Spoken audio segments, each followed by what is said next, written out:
এই মাত্র দেখে শেষ করলাম রণবীর সিংয়ের ধুরন্ধর সিনেমাটা। এটা পুরোপুরি রণবীর সিংয়ের সিনেমা বলাও যায় না, কারণ আমার এই পুরো সিনেমার মধ্যে আমার ফেভারিট ক্যারেক্টার রণবীর সিংয়ের থেকেও বেশি ফেভারিট ক্যারেক্টার ছিল অক্ষয় খান্নার ক্যারেক্টারটা রেহমান ডাকাত। মানে রেহমান ডাকাতের ক্যারেক্টারটা এমনভাবে দেখানো হয়েছে ভাই, মানে ও আর রেহমান ডাকাত তার নিজের মাকেও খুন করছে। যখন আপনারা সিনেমাটা দেখবেন, সিনেমাটা কিন্তু 3.5 ঘন্টার, তো এটা আপনার কাছে কি 3 ঘন্টা 20 মিনিট স্লো মনে হবে? ভাই বিশ্বাস করেন, আমি অনেক সময় অন্য সিনেমা দেখার সময় গানগুলো টেনে টেনে দেখি, গান আমার ভালো লাগে না, পরে ইউটিউবে গানগুলো দেখি।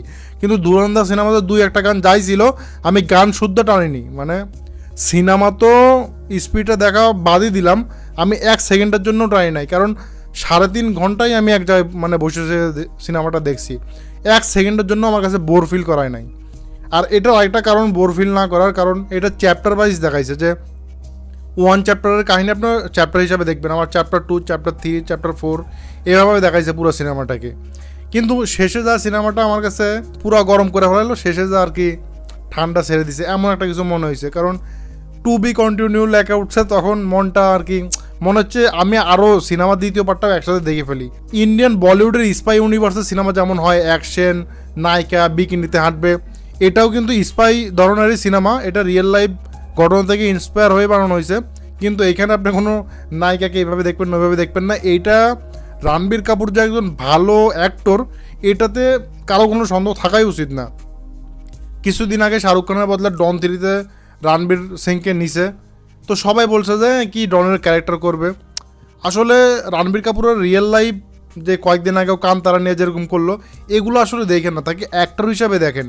সে ডন করুক আর ধুরন্ধর করুক, ভাই এক্সিলেন্ট, মানে আমার ফেভারিট অ্যাক্টরের মধ্যে একজন।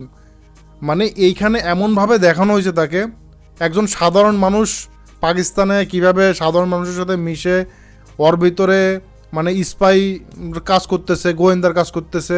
এই না যে স্পাই ইউনিভার্স ধামাকা, হ্যাঁ আসো এবার মারামারি করবো, অ্যাকশন করবো, এমন না। মানে ক্যারেক্টারকে দেখলে বুঝতে পারবেন যে প্রথমে যায় গ্যাংয়ে ঢুকে নি, আগে 1 বছর বাইরে কাজ করছে, মানে ফুল ট্রেনিং নিয়ে গেছে, বুঝতে পারলেন কি? মানে এমনভাবে দেখানো হয়েছে, আমি স্পয়লার দিতে যাচ্ছি না, স্পয়লার দিলেও সমস্যা নাই, কারণ সিনেমাটা আমি দ্বিতীয়বার দেখলে আমার কাছে ভালো লাগবে। মানে অত্যন্ত ভালো একটা সিনেমা বানাইছে।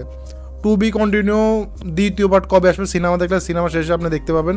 আর সিনেমা শেষে নাম ওঠার পর আপনার উঠে চলে আসবেন না, কারণ দ্বিতীয় পার্টের কিছু ক্লিপ দেখানো হয়েছে, যেটা না দেখালেও হয়তো, কিন্তু দ্বিতীয় পার্টে দেখবেন। আর যারা ধুরন্ধরের যে গানটা ছিল, ধুরন্ধর টেইলার ছিল, ওইটা দেখে যারা যাচ্ছেন যে সিনেমা দেখতে, খালি অ্যাকশন অ্যাকশন অ্যাকশন আপনারা পাবেন, মানে একবার র অ্যাকশন পাবেন। কিন্তু যেগুলো টেইলারে দেখানো হয়েছে ওগুলো সব পার্ট 2-এ আছে, টেইলারে না।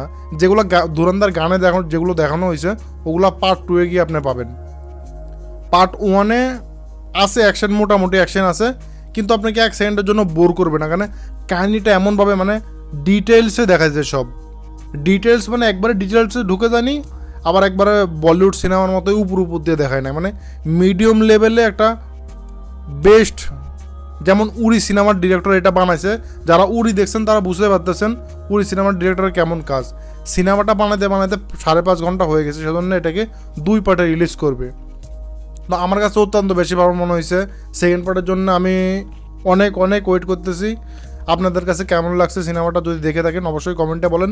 আর যারা দেখেন নাই তাদেরকে আমি বলে দিই, 3.5 ঘন্টা সিনেমা আপনার কাছে সেকেন্ড হাফে গিয়ে বোর আমার কাছে লাগে না, আমি জানি না আপনার কাছে লাগবে কিনা, কারণ আমরা প্রথম 10 মিনিট দেখলে বুঝতে পারবেন সিনেমাটা লম্বা হবে, কারণ সিনেমা যেভাবে সেট আপ নেয়।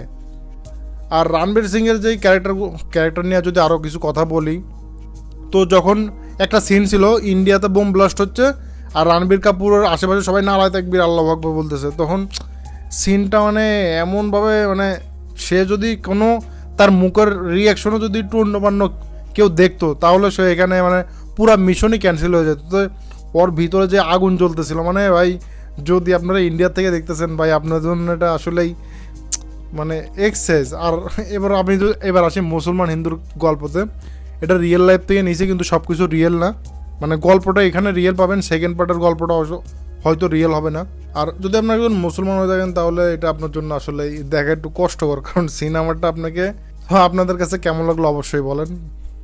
দেখা হচ্ছে অন্য কোনো ভিডিওতে।